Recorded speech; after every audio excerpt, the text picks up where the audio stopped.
마이크 테스트. 하나, 둘, 셋, 넷. 하나, 둘, 셋, 넷.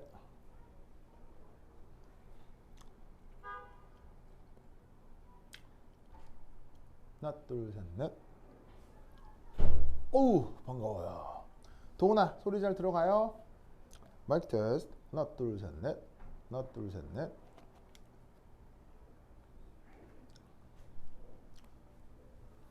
하나, 둘, 셋. 오케이. 됐습니다. 오우, 좋았어요. 도움. 그렇지. 슈민, 오, 현구, 소리 잘 들어가요? 오우, 반가워요. 자, 오늘도 즐거운 화학 수업을 한번 들어보도록 하겠습니다. 자, 보지요. 짜잔.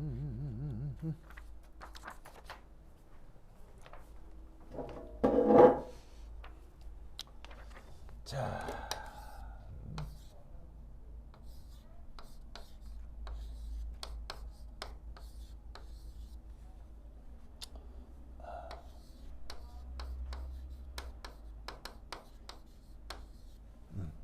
자, 지금 이제 다루고 있는 게 용액에 대한 내용이었죠. 그래서 용액 챕터에 대한 뭐 몇 가지 이론이랄까? 뭐 이제 뭐 사전 내용을 저번 시간까지 했고요. 오늘은 간단한 문제 몇 가지를 소개하도록 하겠습니다.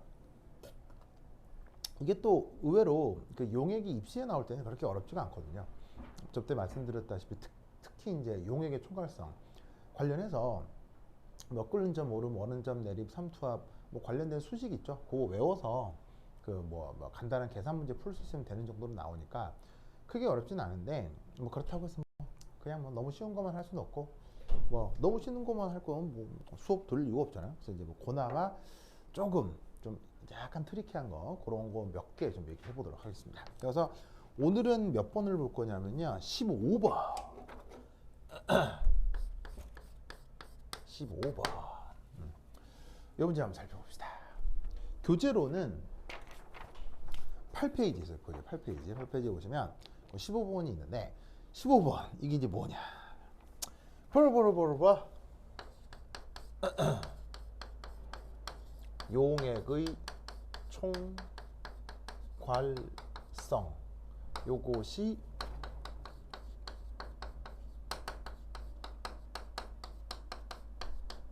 성립하는 조건. 자, 이거 되게 중요하다고 했어요. 그래서 이 용액의 총괄성이 성립하는 조건에 대해서 그 이제 뭐 내용을 아느냐 그리고 그거에 대해서 만들어진 문제인데 지금 소개하는 15분은 원래 이제 어디 문제였었냐면요. 고등화학 경시 거의 기출 문제에서 고등화학 지금은 이제 뭐 거의 뭐 그렇게 많은 사람들이 하지 않는 고등화학 경시 기출 문제인데 그때 옛날에 나왔던 문제 중에 이거 상당히 괜찮은 문제여서 뭐 소개를 한번 합니다. 자, 용액의 총괄성이 성립하는 조건. 여기서 이제 가장 첫 번째가 바로 이겁니다.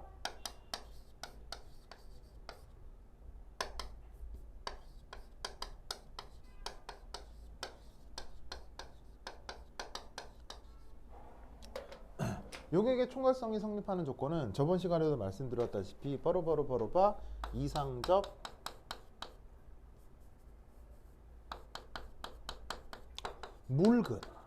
묽은 용액이라고 했었죠. 꼭 기억하시고요. 그래서 어떻게 되냐면 뭐 한번 얘기했었는데 문제로 나온 거랑 한번 다시 한번 복습 비슷하게 하겠습니다. 우선 첫 번째 여기 이제 묽다. 묽은 게 왜 중요하다고 했어요? 용질이 아주 조금만 들어와 있기 때문에 용액 내에서 용질의 분포가 아주 균일하다고 했었죠.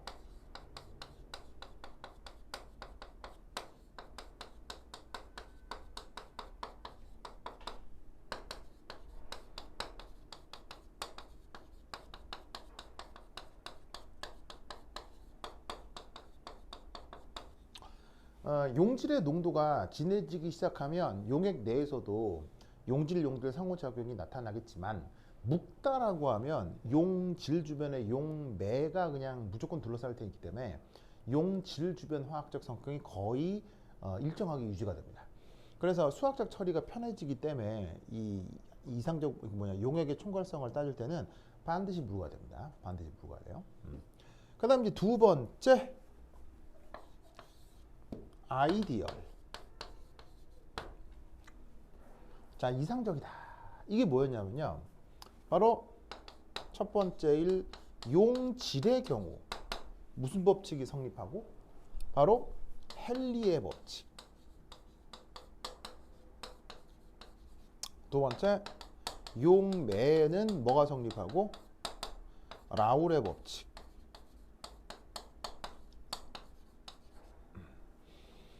자, 이게 성립하는 게 바로 이상적 묽은 용액이라고 했죠. 그러면 라울의 법칙? 라울의 법칙 어떻게 써요? 라울의 법칙이 바로 용액의 증기압 표현입니다. 자, 용액의 증기압이 어떻게 표현된다고 했어요? 바로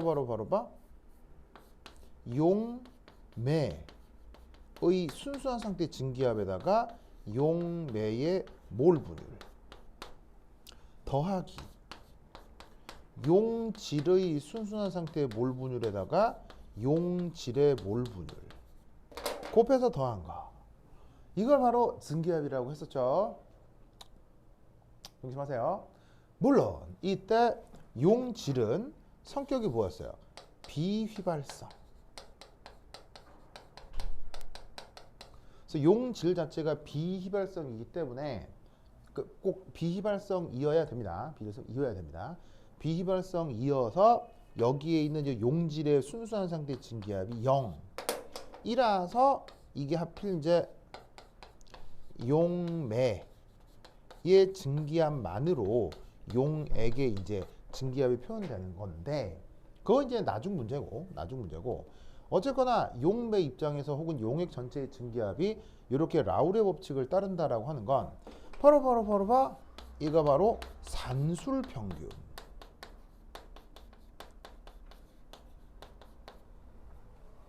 을 따라서 그 용액의 성격이 결정된다는 의미겠죠.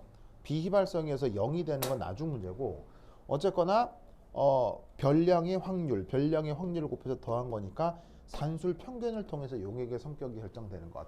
C 또한 용액의 총괄성이 성립되는 조건이란 말이에요. 그러면 용액의 성격이 용매 용질의 산술 평균으로 결정된다. 라는 얘기는 바로 뭐겠습니까? 델타 H 믹싱. 이게 얼마라고 그랬어요? 0. 바로 용매와 용질을 섞어서 용액을 형성하는 과정, 섞어주는 과정의 엔탈피 변화가 0입니다. 그래서 용액의 총괄성이 성립하려면 용액을 만드는 과정에서 얘는 발열도 아니고 흡열도 아니어야 한다는 얘기예요. 그래서 즉 이 용액을 만들 때 발열도 아니고 흡열도 아닌 과정을 통해 만들어진 용액이 묽은 상태일 때 그 용액의 총괄성이 잘 적용이 되는 겁니다. 명심하셔야 됩니다. 그렇죠? 명심해야 됩니다. 그 다음 두 번째, 당연히 여기 아까 얘기했던 거 용질은 뭐라고요? 비휘발성. 이거 다시 한번 얘기하고요. 그리고 세 번째, 이것도 굉장히 중요한데 여기 이제 어떤 의미인지는 조금 이따가 좀 더 자세히 얘기해 볼 거고요. 세 번째, 이게 뭐냐면 바로 용질은 고체 용매에는 석출되지 않는다. 이게 용액의 총괄성에서 아주 중요한 단서 중에 하나라고 했죠. 이게 굉장히 중요한데 이게 이제 누구랑 나중에 관계가 있게 되냐면 바로 연력학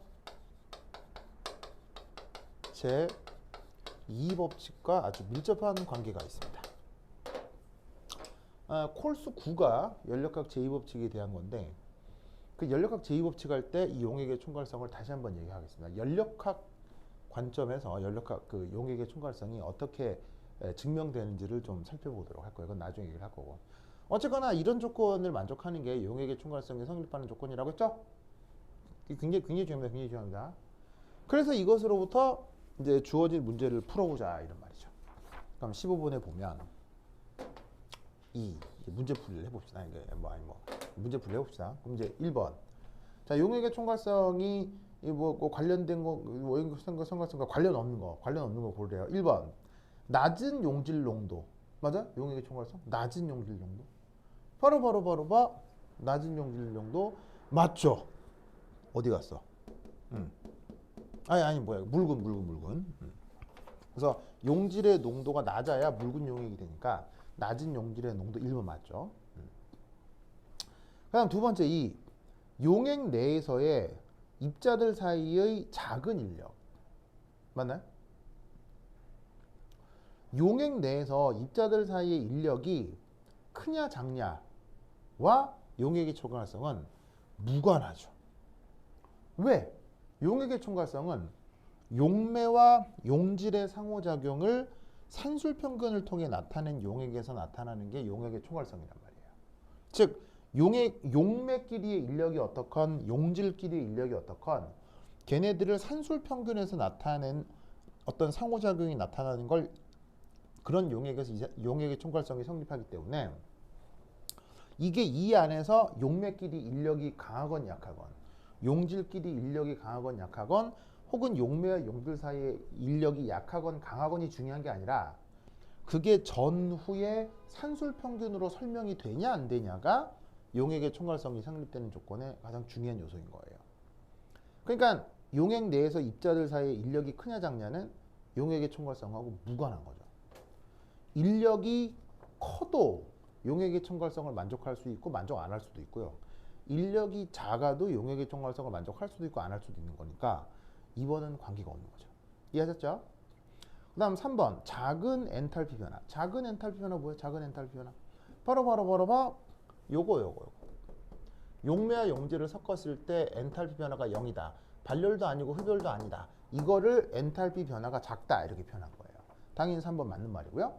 4번 높은 엔트로피 효과. 자, 높은 엔트로피 효과 맞나요? 네, 맞습니다. 왜냐하면 어쨌거나 용매에다가 용질을 섞어서 용액을 만드는 거잖아요. 그럼 용질이 들어와서 뭐냐면은 서로 간의 몰 분율이 희석되기 때문에 당연히 엔트로피가 증가하는 일이 벌어지는 거죠. 이 높은 엔트로피 효과가 사실은 용액의 총괄성의 핵심인데 이 높은 엔트로피 효과가 어떻게 용액의 총괄성의 핵심이 되는지는 이따가 연력학 제2법칙을 설명드리고 나서 추가적으로 더 말씀드리도록 하겠습니다. 이렇게 15번 기억을 해두시기 바래요. 됐다. 자, 그 다음 설명드릴 건 뭐 크게 어려운 건 없어가지고요. 쭉 넘어가면 어디로 가볼까? 오케이. 13페이지에는 26번 문제 한번 풀어보도록 하겠습니다. 26번. A. 자, 거기 보시면 26번 문제. 자, 26번 문제는 용액의 총괄성 중 어느 점 내림과 관계 있는 문제입니다. 요 어느 점 내림과 관계 있는 요 문제에 대해서 거기 나와 있는 요 내용을 이제 어떻게 한번 풀 수 있느냐, 그걸 한번 살펴보자 이런 말이죠. 자, 문제에 어떤 녀석이 하나 나와 있냐면 좀 등치가 큰 녀석, 그 화합물이 있네요. 분자량이 큰 K3FeCN6 이런 화합물이 나오네요. K3FeCN6. 자, 사실 요 놈의 그 뭐냐면 몰 질량은 줘야 되는데 그 문제에서 이제 몰 질량은 안 줬기 때문에 그냥 뭐 줬다고 칩시다. 내가 써놓는 걸 깜빡해가지고 그냥 뭐 이렇게 써놨다고 칩시다. 이게 줬다고 칩시다. 그러면 그 몰 질량이 여기 이제 얼마냐면 원래 줬어야 되는데 내가 빼먹고 안 넣어놨네요. 얼마냐면 329.25g/몰입니다. 몰 질량이. 자, 그리고 이제 주어진 이 녀석의 질량이 얼마냐면 질량이 얼마야? 질량이 0.494g이래요. 494g. 그래서 이놈은 이제 용해시켜요. 그래서 이제 이것을 용해. 어디에? 물에다가 녹여. 근데 이 물에 그 질량이 얼마라고 되어 있냐면 0.1kg. 100g이란 얘기죠. 그래서 이제 물에다가 얘를 녹인 거야. 얘를 녹여가지고는 그래서 물 100g에다가 몰 질량이 요 놈인 질량 0.494g을 녹인 거야. 됐죠? 됐죠? 자, 그럼 이때 여기에서 이 문제를 하나하나 풀어볼게요. 첫 번째 1. 자, 주어져 있는 이 녀석의 사실은 초기 농도를 한번 계산해 보도록 하겠습니다. 초기 농도. 자, 농도 어떻게 구하면 돼요? 바로 여기에 있는 요 놈의 질량 0.494g을 그러니까 이제 사실 329.25를 줘야 되는데 줬다고 칩시다. 자, 0.494g을 329.25g per 몰로 나누었어요. 그럼 이게 뭐예요? 용질 몰수가 되겠죠? 용질 몰수. 그럼 얘를 나누기 버르버르버르버 0.100kg으로 나눌 거예요. 이게 뭐예요? 용, 매, 질량이 되겠죠. 자, 그래서 얘를 짜잔 계산해주면 대략값이 어느 정도 나온다? 0.0150. 단위는 뭐가 남겠습니까? 몰 퍼 킬로그램. 해서 나온 이런 농도를 무슨 농도라고 합니까? 원래 표현은 몰랄리티인데 이걸 이제 우리말 번역으로다가 몰랄 농도라고 표현하는 거죠. 그래서 지금 이 녀석은 그냥 넣어준 질량만으로 몰랄 농도가 이 정도다라고 생각할 수 있습니다. 자, 그런데 이때 이 문제를 잘 읽으면 여기서 난데없이 어느 점 내림이 일어난다.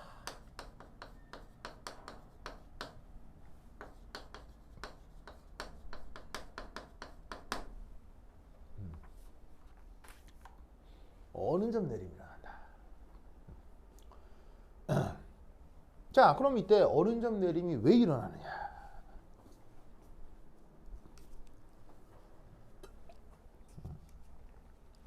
자, 어느 점 내림이 이제 보시다시피 이런 녀석이 이제 비휘발성 용질이 되겠죠. 왜 얘가 비휘발성 용질이에요? 포타슘이 1 플러스 양이온이고 철과 사이아나이드가 붙은 게 1 마이너스 음이온으로 되어 있는 이온 결합 염이기 때문에 이런 식의 이온 결합 염은 무조건 비휘발성 용질이 되는 거죠. 그래서 이런 게 섞여 있기 때문에 어느 점 내림, 끓는 점 오름 같은 용액의 총괄성이 나타나는 겁니다. 그래서 그 어느 점 내림 수식이 어떻게 표현돼요? 델타 TF가 마이너스 KF의 M 이런 식으로 표현이 되잖아요. 그래서 이거는 비휘발성 용질의 몰랄 농도고요. 아시겠죠? 그래서 이제 문제를 읽으면 어느 점 내림이 몇 도가 일어났다고 되어 있냐면 바로 0.093도씨만큼 어느 점이 내려갔다라는 말이 나와요. 그래서 이때 이 수식으로부터 우리는 어떻게 표현할 수 있냐면 용질의 몰랄 농도가 KF의 마이너스 델타 TF. 그래서 이게 얼른 점 내림이고 이게 이제 용매에서 주어진 상수죠. 이 상수도 뭐 주어져 있다고 합시다. 그럼 이제 그대로 계산을 하면 요 용질의 자 어느 점 내림 정도가 0.093도씨만큼 어느 점 내림이 일어났대요. 문제를 읽으면 뭐 그렇게 나와 있습니다. 자 그리고 요 수용액이죠. 물의 경우 여기에 있는 요 KF 상수값이 1.86 정도입니다. 이것도 이제 문제에서 제시가 돼야 되는데 있는지 없는지 모르겠는데 하여튼 있다고 칩시다. 그러면 이제 단위가 켈빈, 그 다음에 킬로그램 퍼 몰 이런 식의 단위 체계를 가져요. 그래서 어느 점 내림의 정도에다가 상수를 나누어 주시면 값이 뭐가 나오겠죠? 그래서 쭈루룩 계산하면 대략값이 어느 정도 나오냐면 0.050 몰 퍼 킬로그램의 몰랄 농도가 나오게 됩니다. 그래서 재밌게도 이렇게 실제로 질량을 통한 초기 농도와 어느 점 내림이 일어난다고 했을 때 농도가 지금 보시다시피 다르게 일어나죠. 그럼 이걸 어떻게 해석할 거냐? 이렇게 해석을 할 수가 있다 이런 말입니다. 이 경우 세 번째, 수용액 중 염의 이온화가 일어나는군요. 자, 이 수용액 중에서 염이 어떻게 이온화가 되느냐? 바로 저기에 있는 K3 FeCN6 얘가 수용액 중에서 요렇게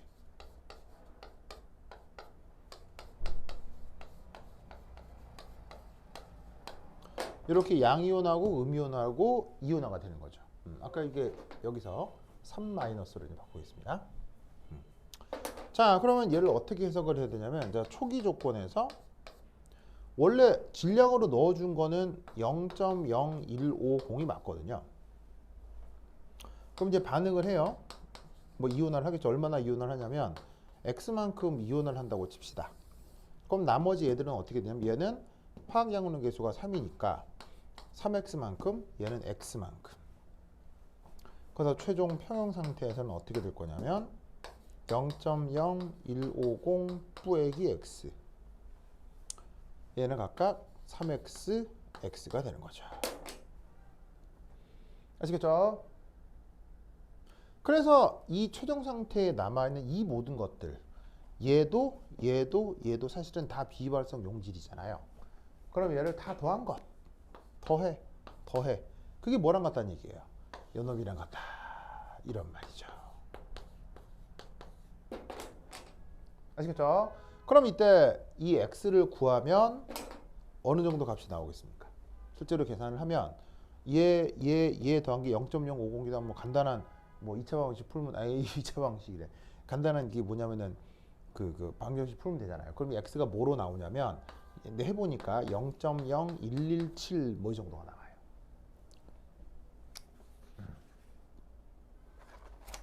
아시겠죠? 그럼 이것으로부터 우리는 추가적으로 뭘 또 구할 수 있느냐? 지금 얘는 이제 어느 점 내림에 대한 문제긴 하지만 최종적으로 이제 뭘 더 구할 수 있느냐?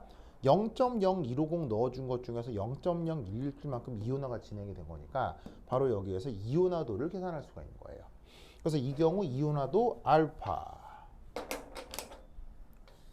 이온화도라고 합시다. 그럼 이 이온결합 염에 대해서 이온화도는 어떻게? 넣어준 것분에 얼마나 이온화했느냐 이거 아니에요? 그럼 0.0117 over 0.0150 해주면 된다는 얘기죠. 그래서 얘를 계산해주면 퍼센트로 바꿨을 때 대략 78%. 그래서 주어져 있는 이 염은 78% 이온화가 진행된다. 이런 식의 해석을 또 추가적으로 해볼 수 있는 겁니다. 그래서 뭐 아주 어렵다기보다는 이렇게 이제 그 용액의 총괄성을 이용해서 특정 염들의 이온화도를 계산해 볼 수 있다라는 것도 알아두도록 합시다. 다다.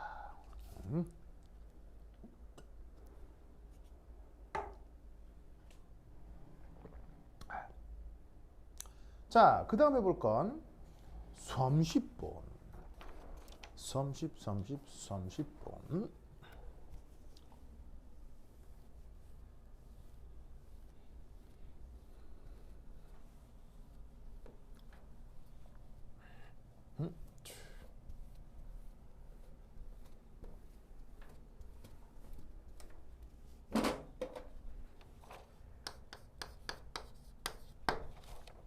자, 30번 문제도 용액의 총괄성입니다. 문제 읽으시면 어는 점 내림 상수, 끓는 점 오름 상수 해가지고 용액 내에 이런저런 이온들이 녹아 있는데 이때 얘들에 대해서 뭐 정상 어는 점, 정상 끓는 점, 뭐 증기압 내림 이런 거 물어? 아주 전형적인 용액의 총괄성 문제인데 그러면 이제 뭐 답을 구하는 것도 되게 쉬워요. 금방 하면 되는데 이때 내가 뭘 강조하기 위해서 이 문제를 소개하고 있냐면요. 바로 이겁니다.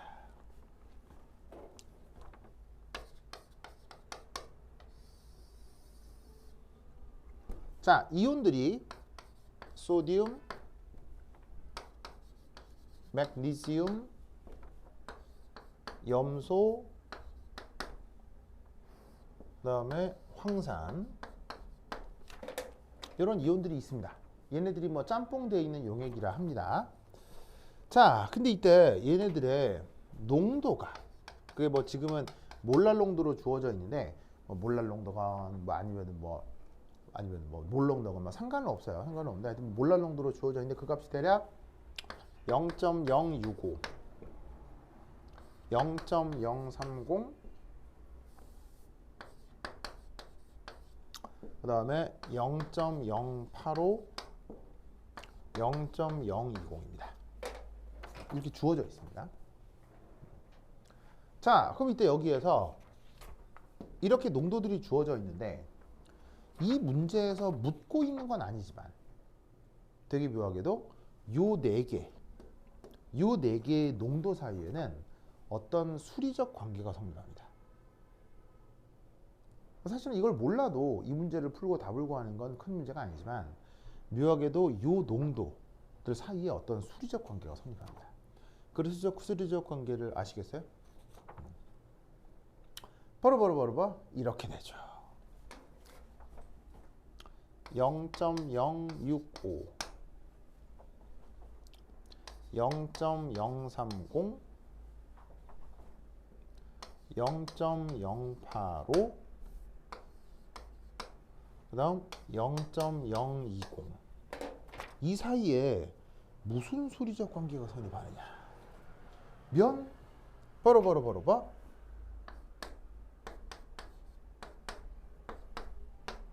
이렇게 됩니다. 이때 난데없이 등장한 곱해진 상수가 있을 건데, 등장한 어떤 계수가 있을 건데, 요거 2 어디서 온 거냐면 여기서 온 겁니다. 요거 2 이것도 어디서 온 거냐면 여기서 온 겁니다. 이게 뭘 의미하는 걸까요? 바로 0.065 Na 플러스의 농도고 0.030 맥니듐 2 플러스의 농도인데 거기는 더블링이 돼 있어요. 황산도 마찬가지고요. 이게 뭔 의미냐면 바로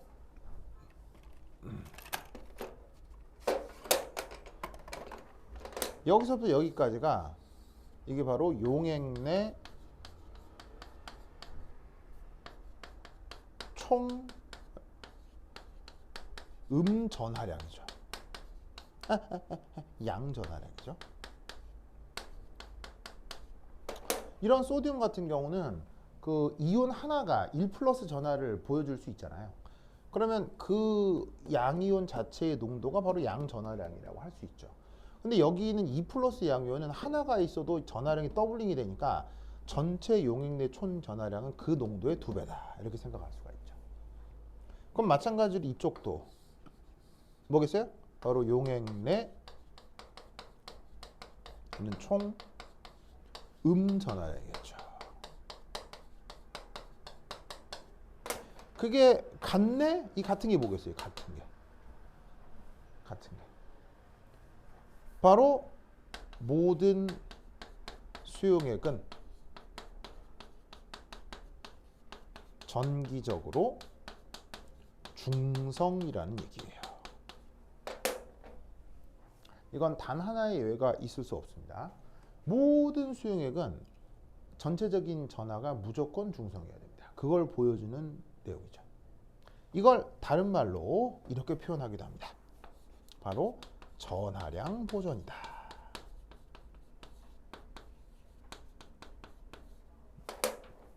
아시겠죠? 그래서 이 수식을 전하량 보존 수식이다라고 표현할 수 있습니다. 그럼 이 말은 무슨 말이냐면 이 네 개 중에 하나를 미지수로 둘 수도 있다는 얘기예요. 지금은 이제 다 친절하게 줬지만 그게 아니라 하나를 x로 두고 이 관계식에 따라서 얘를 구해봐라. 뭐 이렇게 생각할 수도 있다는 얘기죠. 그럼 결과적으로 이런 관계가 성립하는데 어쨌거나 요 농도 각각이 용액의 총괄성에 영향을 줄 수 있죠. 그래서 하여튼 요거 관련해서 이런 내용이 있을 수 있다라는 거 같이 기억해 두시기 바랍니다. 짜다.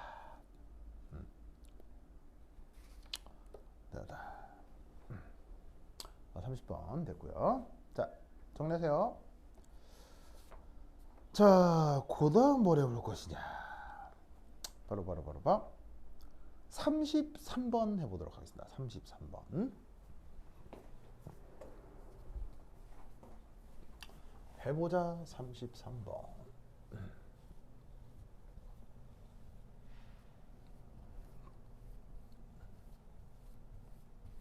으이씨.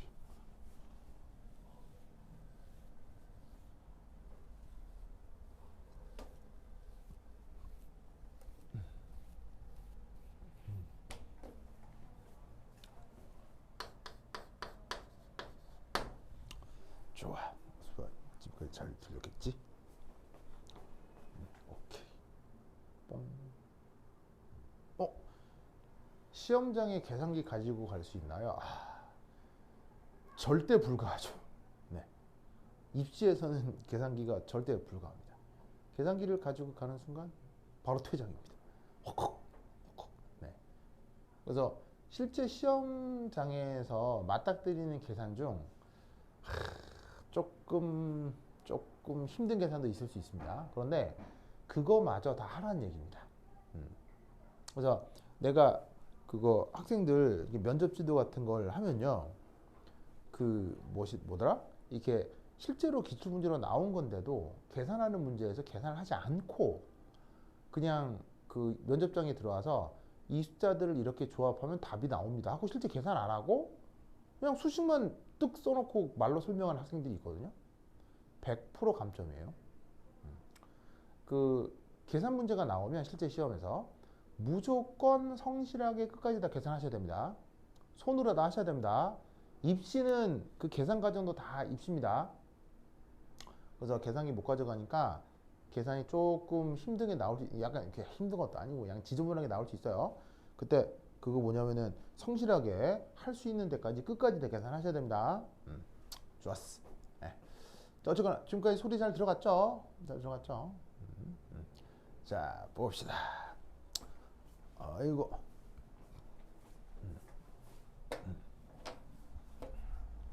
요렇게.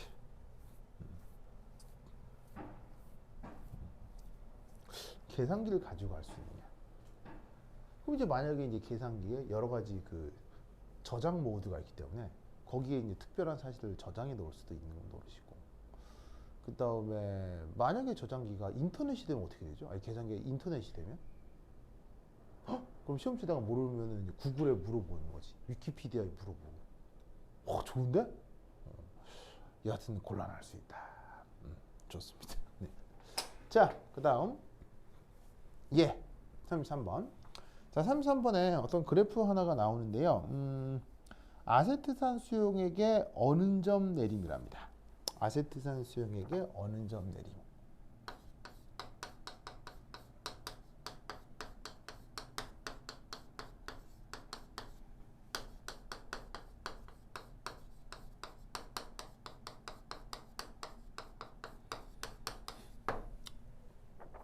그러니까 뭐 아세트산이니까 근데 사실 이것도 조금 에바긴 하다만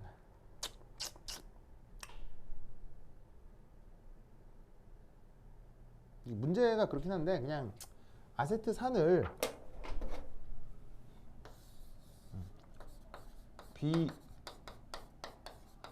비휘발성 용질로 가정을 합시다. 근데 이제 문제 내놓고 보니 조금 그런데 아세트산이라기보다는 그냥 소금 수용액이다, 이게 더 나을 뻔했습니다. 왜냐하면 아세트산은 그 자체로 아주 강렬한 냄새가 나기 때문에 아세트산은 비휘발성이라 하기 어렵습니다.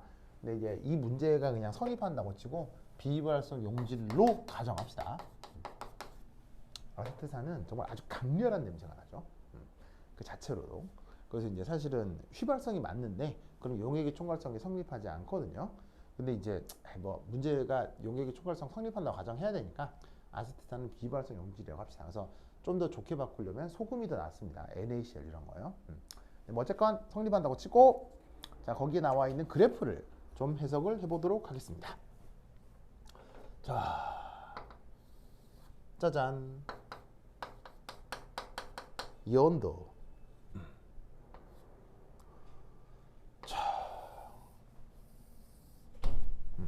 뭐 냉각 시간입니다.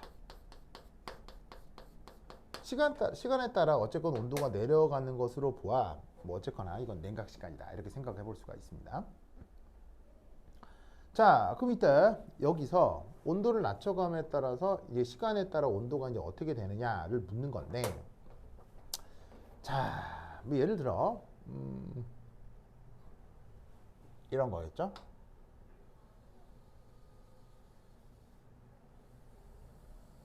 짜잔. 만약에 온도가 0도씨를 기준으로 이렇게 되었다. 그럼 이거 이제 뭘 의미하는 거냐면 바로 이거겠죠. 이쪽은 퓨어 아니 이쪽은 이제 물인데 순수한 물인 거고요. 이쪽은 순수 얼음인 거죠. 그래서 아무것도 섞이지 않은 순수한 물이 0도씨에서 상태 변화를 해가지고는 이렇게 이제 냉각 시간이 지남에 따라 온도가 점점 좀 내려가다가 상태 변화할 때 온도가 일정하게 유지되는, 이거 아시죠? 그겁니다. 그거. 이건데 이때 문제에선 이런 일이 벌어지는 거죠. 바로 이거와 별개로 짜자자잔 하면서 그래프가 갑자기 쑥 내려갔다가 짜잔 이런 일이 벌어지네요. 이 흰색으로 그린 게 이게 바로 저 수용액인 겁니다. 그래서 지금 아세트산 수용액이라고 되어 있는데 그거 말고 그냥 뭐 NaCl 수용액이라고 합시다. 그게 더 낫겠네요. 아니면 포도당 수용액도 좋고요. 여하튼 그럼 이걸 어떻게 해석해야 되느냐라는 겁니다. 우선 첫 번째,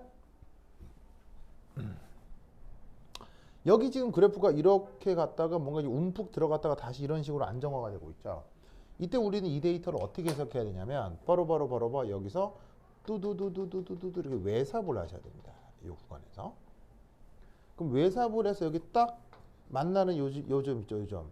이 점이 뭐냐. 그래서 이만큼 어느 점 내림이 된 겁니다. 그래서 용액 중에서도 바로 여기에서 이제 액체로 있다가 이 구간에서부터 이제 얼음이 생성되기 시작한 거거든요. 이 구간에서. 그래서 이제 사실은 이 얼음이 생성된 이 구간과 액체로 존재하는 이 구간에서 만나는 이 점이 바로 어느 점 내림이 시작되는 구간인 거예요. 그래서 여기에서부터 이제 얼음이 만들어지기 시작한 거예요. 그래서 여기서 얼음 생성 시작인 거죠. 시작. 근데 여기 난데없이 뭔가 움푹 들어가잖아요. 이 움푹 들어가는 구간이죠. 움푹 들어가는 구간. 이 구간이 뭐다? 바로 관행각 구간이네요. 관행각은 왜 생길 수 있죠? 바로 액체의 표면 장력 때문에 관행각이 생길 수 있다고 했었죠. 요거는 그 표면 장력 하면서 여러 번 얘기했었던 겁니다. 기억하시고요. 그 다음 또 재밌는 건 순수 얼음은 이렇게 온도가 일정하죠. 상태 변화를 할 때. 근데 보시다시피 이렇게 수용액에서는 얼음이 만들어지는 구간에서 온도가 계속 감소합니다.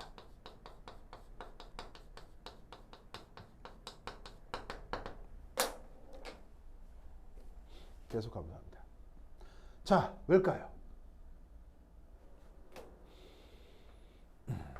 자, 예를 들어서 여기에 있는 이 온도가 만약에 TF 용액의 새로운 그 뭐냐면은 언점이었다고 합시다. 0도씨보다 좀 낮죠? 그럼 이때 여기에서 그 어느 점, 용액의 어느 점에서 어떤 일이 벌어지는지 한번 살펴보면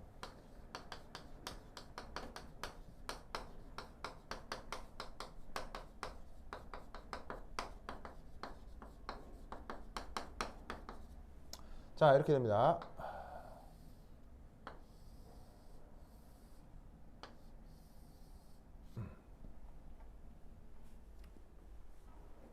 자, 이렇게 닫힌 그릇. 피스톤을 준비하고요. 외부 압력을 1기압으로 고정합니다. 그럼 이때 어떤 일이 벌어지냐면 여기는 이제 수용액 중인데 비발성 용질이 섞여 있는 거죠. 사실은 아세트산 말고요. 포도당이라고 합시다. 포도당. 에이, 바꿔 그냥 포도당.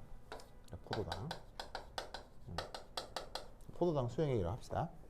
그럼 이때 여기서 온도가 TF잖아요.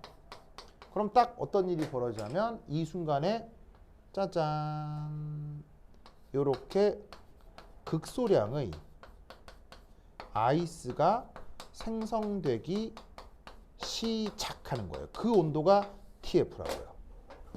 이 온도요. 어디서? 포도당 수용액에서요.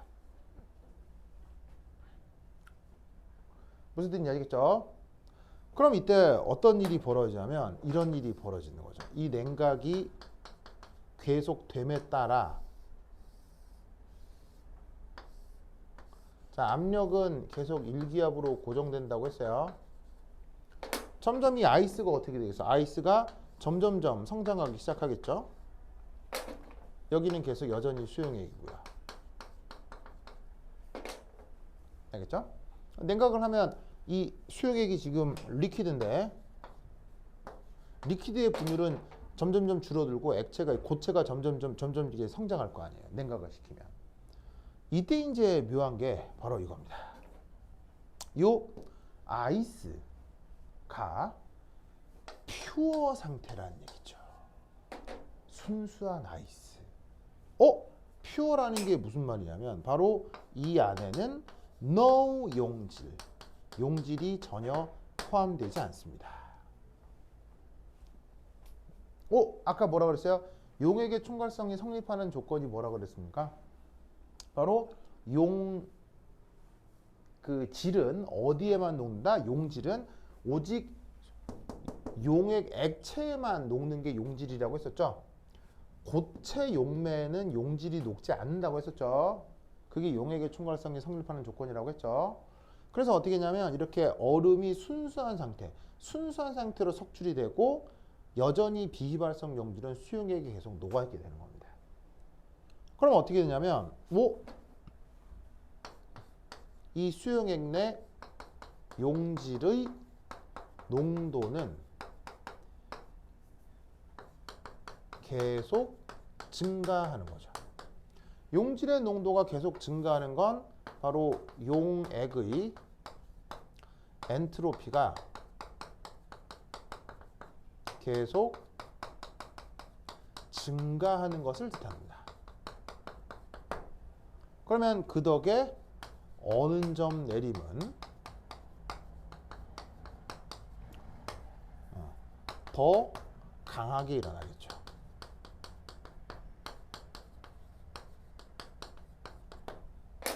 그래서 어떻게 되냐면 순물질은 이렇게 일정한 상태 변화, 즉 어는 점이 나타납니다. 그런데 이렇게 용액을 이룬 혼합물은 보시다시피 여기가 어는 점의 시작이고요. 이렇게 그 다음 상태 변화가 될 때까지 계속 변하는 이 모든 온도 구간이 바로 어는 점 구간이래요. 왜냐하면 고체가 석출이 될수록 용액 내의 용질의 농도가 계속 변하기 때문에 그 변한 것에 대한 새로운 어는 점이 새로 계속 나타나는 거예요. 그래서 순물질은 어는 점이 한 점인데 혼합물은 어는 점이 이 시작점부터 이 변하는 이 모든 구간까지가 다 어는 점이 되는 거예요. 그래서 이것도 어는 점, 그러니까 이 온도도 어는 점인데 어는 점의 시작인데 여기서부터 어는 점 이게 다 어는 점인 거예요. 다 어는 점인 거예요. 그래서 그 다음 완전히 아이스가 나타날 때까지 그때까지 전에는 모든 온도가 다 어는 점이 되는 겁니다. 아시겠죠? 그래서 이제 그 다음에 참고로 이게 관행각이 나타날 수도 있다는 거.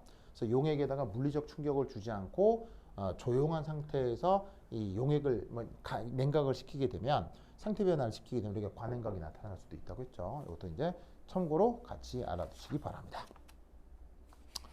자, 됐네요. 요거 됐습니다. 뭐 참고로 거기 20페이지에 보시면 44번 문제